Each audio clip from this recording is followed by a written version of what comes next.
आज के वीडियो में एक चक्र बनता है। फिल्म, सरकार, सेना, जवान, किसान, मीडिया, लद्दाख और मणिपुर का। ऐसा लगता है कि सारी बातें गोल गोल एक कटोरे में घूमती चली जा रही हैं। अब देखिए, शाहरुख खान की एक फिल्म आई है जवान। इस फिल्म का जवान आप जनता से कुछ और कह रहा है। अखबार में खबर छपी है कि जो सेना के जवान हैं उन्हें छुट्टियों के दौरान कुछ और ही करना होगा। मणिपुर में राज्य सरकार कैबिनेट की बैठक में असम राइफल्स की निंदा करती है। मीडिया इस कहानी में कैसे प्रवेश करता है और चुपके से बिना आवाज किए निकल जाता है, यह भी देखते चलिए।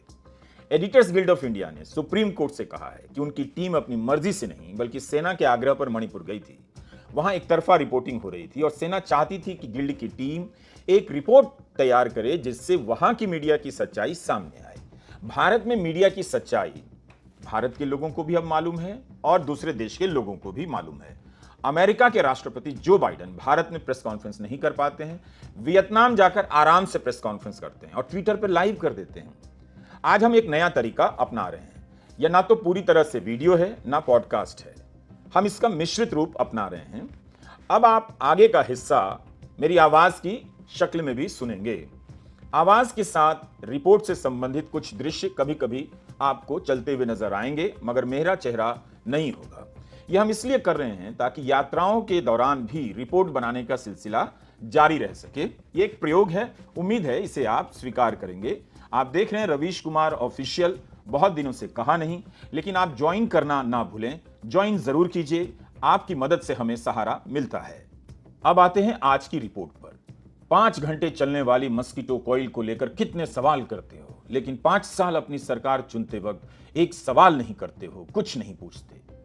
अपने इन संवादों के कारण शाहरुख खान की फिल्म जवानों के राजनीतिक इस्तेमाल के दौर में पहले जवान को जनता बनाती है, फिर वह जवान जनता से जनता बनने के लिए कह रहा है। शाहरुख खान की फिल्म सुपरहिट हो गई है। यह फिल्म जनता को जवान बना रही है या जवान को जनता, इस पर बहस चल रही है, मगर मैंने अभी तक फिल्म नहीं देखी।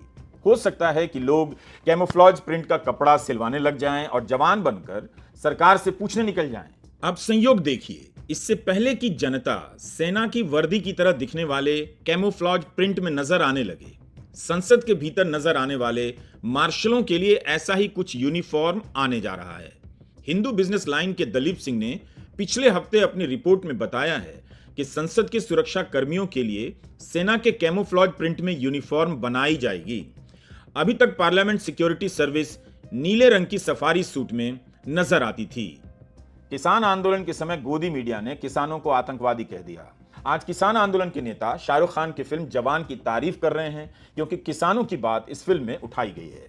मीडिया ने आपको कहां पहुंचा दिया है? आप कितनी कम उम्मीदें करने लगे हैं मीडिया से कि एक फिल्म में 2 पंक्तियों का जिक्र सुनकर आपको राहत महसूस होती है।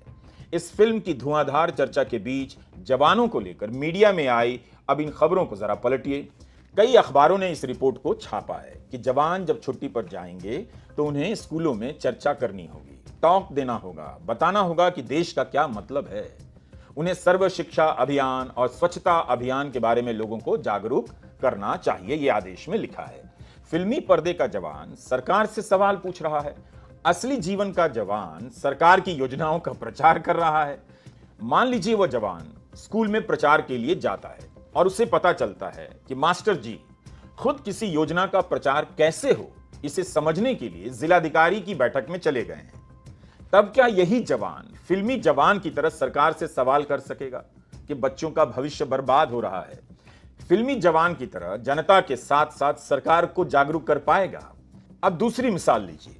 मान लीजिए कि उस जवान की नजर इस खबर पर पड़ जाती है कि 2014 से लेकर अभी तक उद्योगपतियों के 14.5 लाख करोड़ का कर्जा बट्टे खाते में डाल दिया गया है, राइट ऑफ किया गया है, और वसूली करीब 3 लाख करोड़ भी नहीं हुई है। इस खबर को पढ़ने के बाद सेना के जवान को शाहरुख खान की फिल्म का संवाद याद आ जाता है और वो शाहरुख खान की आवाज में वो संवाद उसकी कानों में गूंजने लग जाता है। एक बैंक जो केवल 40,000 रुपए के लिए गरीब किसानों को उसकी जान लेने पर मजबूर कर देता है, उसी बैंक ने तुम्हारे डैड के 40,000 करोड़ यूं ही माफ कर दिए। ये संवाद है फिल्म का। इसके बाद वह जवान किसानों के साथ हो लेता है, मोर्चा लेकर बैंक के बाहर पहुंच जाता है कि हमें बैंक को जागरूक करना है, किसानों के लोन माफ करवाना है। तब सेना क्या करेगी, सरकार क्या कहेगी। लेकिन यह भी ध्यान में रखा जाना चाहिए कि उस जवान से यह ना कहा जाए कि वह अग्निवीर योजना का भी प्रचार कर दे, जिसके कारण 4 साल के बाद उसके सेना से बाहर होने का खतरा सर पर मंडराता रहता होगा। मीडिया रिपोर्ट में अग्निवीर योजना के बारे में जागरूक करने का मुझे तो जिक्र नहीं मिला, केवल स्वच्छता अभियान और सर्व शिक्षा अभियान का जिक्र मिला। इस आदेश को लेकर यह बहस बहुत जरूरी हो रही है कि कहीं सेना के जवानों को प्रचार के काम में तो नहीं लगाया जा रहा है, सेना का राजनीतिक इस्तेमाल तो नहीं हो रहा। सेना का जवान वैसे ही मुश्किल हालात में काम करता है, उसका जीवन बहुत कठोर होता है। जरूरी नहीं कि सभी को इसकी वास्तविक जानकारी हो कि कोई योजना कागज पर कैसी है और जमीन पर कैसी है। जवान भी अब छुट्टी पर जाते समय सोचा करेंगे, छुट्टी पर जा रहे हैं या प्रचार पर।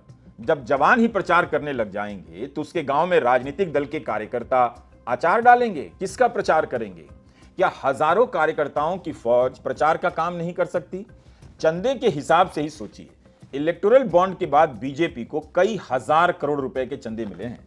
कौन देता है वो पैसा, उसका नाम तक पता नहीं चल सकता, क्योंकि कानून ही ऐसा बनाया गया है। बहरहाल वो पैसा तो प्रचार के लिए दिया जाता है और राजनीतिक दल अपनी सरकार की योजना का प्रचार भी करते हैं। जब सेना को राष्ट्र निर्माण के नाम पर इस काम में लगा दिया जाएगा, तब फिर बीजेपी प्रचार के लिए चंदा लेना भी बंद कर दे।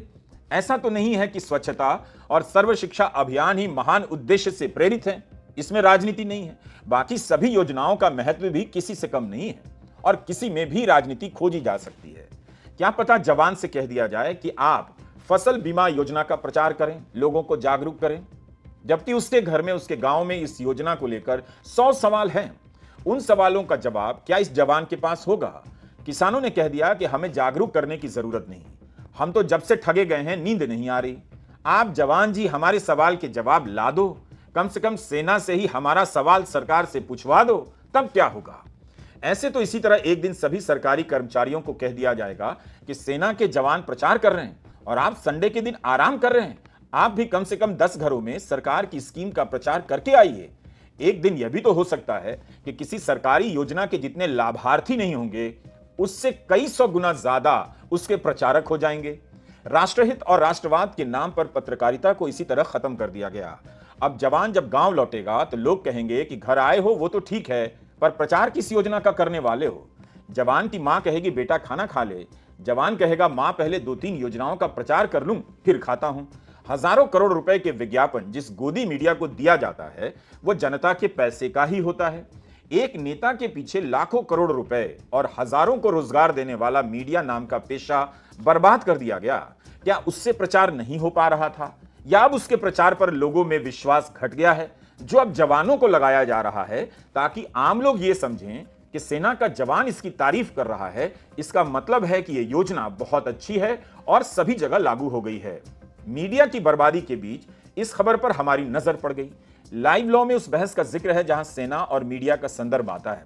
सेना एडिटर्स गिल्ड ऑफ इंडिया से कहती है कि वो मणिपुर आए और वस्तुनिष्ठ रिपोर्टिंग करे, क्योंकि वहां का मीडिया एक पक्षीय हो गया है। एडिटर्स गिल्ड की तरफ से वकील कपिल सिब्बल ने सुप्रीम कोर्ट में यही कहा है। आज सेना को ही निष्पक्ष मीडिया की सबसे अधिक जरूरत पड़ गई है। मुझे लगता है कि गोदी मीडिया के पत्रकारों को अग्निवीर योजना के तहत सेना में भेज देना चाहिए, ताकि अब वे जवान बनकर सरकार का प्रचार करें, और सेना को अपना मीडिया बना लेना चाहिए ताकि वह सही फैक्ट रिपोर्ट जनता को बता सके। यह हालत हो गई है हमारे देश की। एडिटर्स गिल्ड ने फैक्ट फाइंडिंग टीम भेज दी और रिपोर्ट जारी कर दी तो मणिपुर ने एफआईआर कर दी। बाकायदा मुख्यमंत्री ने प्रेस कॉन्फ्रेंस कर एडिटर्स गिल्ड की रिपोर्ट को निशाने पर लिया। इसे चुनौती देने के लिए पत्रकार सीमा गुहा, संजय कपूर, भारत भूषण और एडिटर्स गिल्ड ऑफ इंडिया के अध्यक्ष ने संयुक्त रूप से रिट याचिका दायर की है। Chief justice of India DY Chandrachud, justice JB Pardiwala और जस्टिस मनोज मिश्रा की पीठ मामले की सुनवाई कर रही है। कपिल सिब्बल ने यूं ही बात नहीं कही। एडिटर्स गिल्ड की तरफ से उन्होंने कोर्ट से कहा कि हमने स्वेच्छा से वहां जाने की इच्छा नहीं जताई थी, सेना ने हमसे अनुरोध किया था। यह बहुत गंभीर मामला है, कृपया एडिटर्स गिल्ड को भेजे गए सेना के पत्र को देखें। यह एडिटर्स गिल्ड को सेना का निमंत्रण है, देखें क्या है वहां, क्या हो रहा है। स्थानीय मीडिया द्वारा अनैतिक एक पक्षीय रिपोर्टिंग, यह उनके निमंत्रण पर हम गए थे। इस दलील से सीजीआई ने पूछा, लेकिन सेना ने एडिटर्स गिल्ड को मणिपुर आने के लिए क्यों कहा? सिब्बल ने जवाब दिया, क्योंकि वे जमीन पर क्या हो रहा है इसका वस्तुनिष्ठ मूल्यांकन चाहते थे।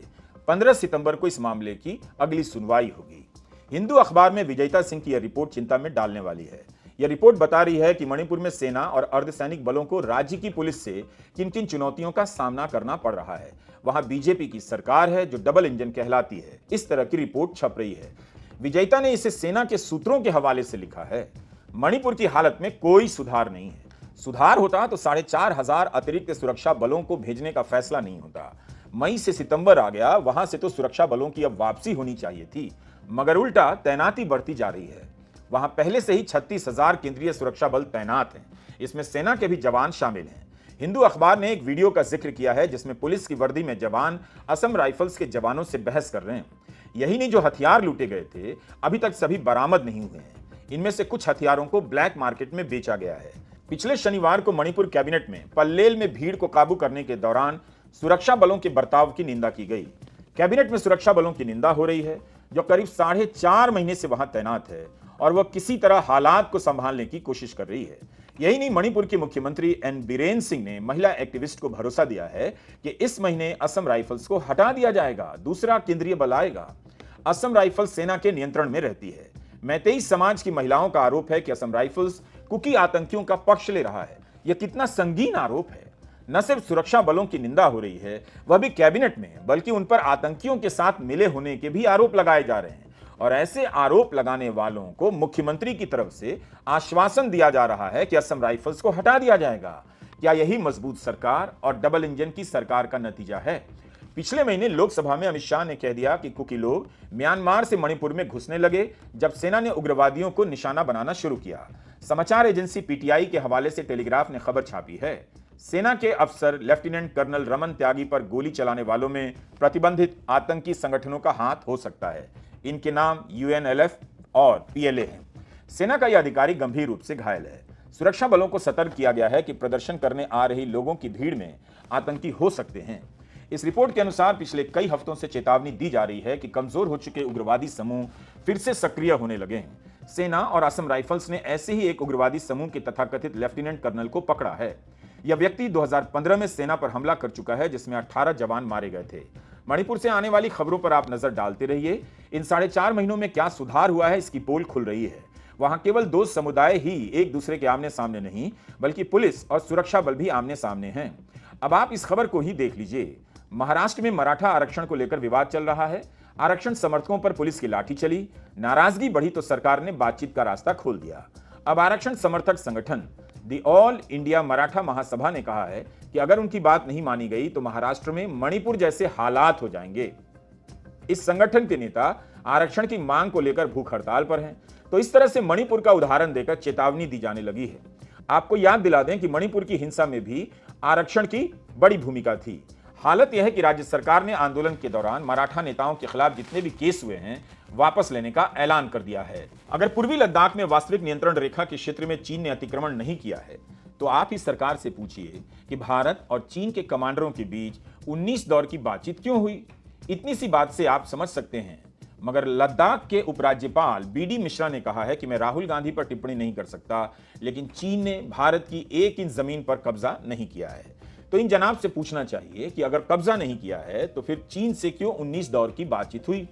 यही नहीं, उत्तरी कमांड के लेफ्टिनेंट जनरल उपेंद्र द्विवेदी ने कह दिया कि लद्दाख में कोई तनाव नहीं है, सब वेरी नाइस है।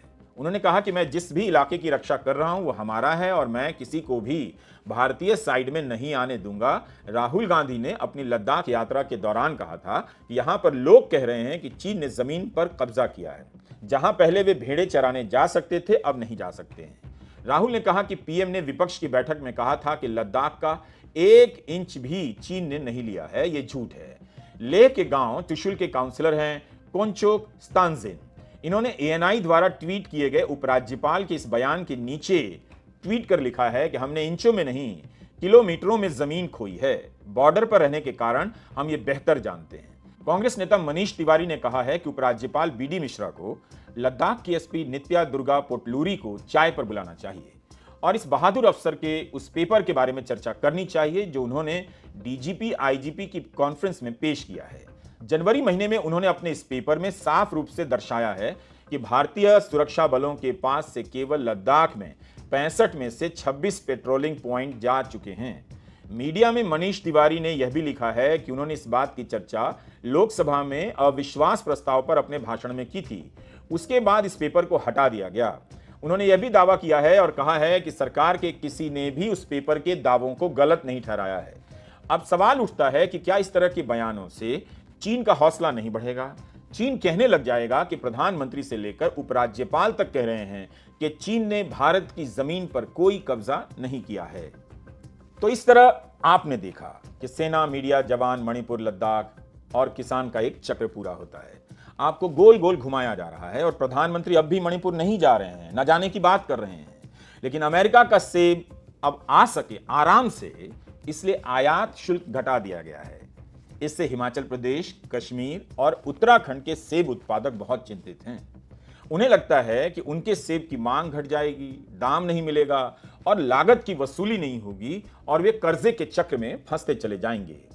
कश्मीर से सीपीएम के नेता एमवाई तारिगामी ने कहा है कि सेब पर आयात शुल्क 20% कम किया गया है। अमेरिका को खुश करने के चक्कर में भारत के सेब उत्पादकों का भविष्य अनिश्चित हो गया है। इसी साल अप्रैल महीने में सेब उत्पादकों ने दिल्ली में धरना भी दिया था कि सेब के आयात पर शुल्क बढ़े ताकि भारत के सेब उत्पादकों को संरक्षण मिल सके। मेजबान हो तो नरेंद्र मोदी जी जैसा। अमेरिका के राष्ट्रपति हिंदुस्तान आते हैं, अपने वॉशिंगटन एप्पल पर इंपोर्ट ड्यूटी 15%, मात्र 15% आ जाती है, घट जाती है और अपने किसानों के लिए वो बड़ा तोहफा लेके वापस चले जाते हैं। हमारे किसानों पर मोदी जी चाबुक चलाएंगे और अमेरिका के किसानों को बड़ा तोहफा देंगे। यह काम मोदी जी ही कर सकते हैं, वो ही है तो मुमकिन है। और असलियत यह भी है कि अमेरिका में सेब उगाने वाले बड़े कॉरपोरेशंस होते हैं, उनको सरकार बड़ी सब्सिडी देती है। उसको बीज पे सब्सिडी मिलती है, खाद पे मिलती है, कीटनाशक पे मिलती है। और हमारे यहां जो सेब उगाने का काम है वो मूलतः 3 राज्यों में होता है, जिनके ऊपर चाबुक चला रहे हैं मोदी जी, क्योंकि अमेरिका को खुश रखना है, जो बाइडेन से गलबैयां करनी है, विश्वगुरु बनना है। मीडिया में जो बहस होनी चाहिए वो बहस नहीं है। G20 के लिए कितना खर्चा तय हुआ था और कितना खर्चा हुआ है, यही नहीं 3 दिनों की बंदी से दिल्ली में कारोबार का कितना नुकसान हुआ है। ब्लूमबर्ग ने लिखा है कि $120 मिलियन के बिजनेस का नुकसान हुआ है। मेहनत मजदूरी करने वाले तो किसी 20 में भी नहीं है, उन्हें हर बहस से बाहर कर दिया गया है। इंडियन एक्सप्रेस में मिहिर बसवाड़ा की यह खबर छपी है। एशिया कप फुटबॉल के लिए जब टीम का चयन होना था तब खिलाड़ियों की कुंडली ज्योतिष से दिखलाई गई। इसके लिए 12-15 लाख रुपए की फीस दी गई। मेरा अनुभव ऐसी खबरों का उल्टा होता है। सुनते ही लोग यह पता करने लग जाएंगे कि किस ज्योतिष ने खिलाड़ियों की कुंडली बनाई है, मार्केट में उसकी डिमांड बढ़ जाती है। ऐसी खबरों से लोगों को यह उम्मीद हो सकती है कि अब यूपीएससी में कुंडली देखकर, ज्योतिष से पूछकर आईएएस, आईपीएस और आईएफएस का चुनाव हो, देश के लिए बड़ा अच्छा होगा। यूनिवर्सिटी में प्रोफेसर के पदों पर उन्हीं को रखा जाए जिससे ज्योतिष ठीक माने, देश के लिए बड़ा अच्छा होगा। और अगर ज्योतिष मना कर दें तो विराट कोहली को भी क्रिकेट टीम से बाहर कर दिया जाए। तो क्या हम ज्योतिष को अपने सार्वजनिक जीवन के इस तरह के क्षेत्रों में भी प्रवेश कराने के लिए तैयार हो गए हैं? और यह सब हो रहा है हमारी आपकी नजरों के सामने। मोदी जी को ज्योतिष से दिखला लेना चाहिए कि उन्हें गोदी मीडिया के किस चैनल से ज्यादा नुकसान है और किस एंकर की चाटुकारिता से उनके वर्षों की मेहनत से बनाई गई छवि ध्वस्त होने का खतरा है। यह भी ज्योतिष से पूछ लें। और किसकी पतित पत्रकारिता से देश का नुकसान हो रहा है, यह भी उस ज्योतिष से पूछ लें। Do you get my point? नमस्कार।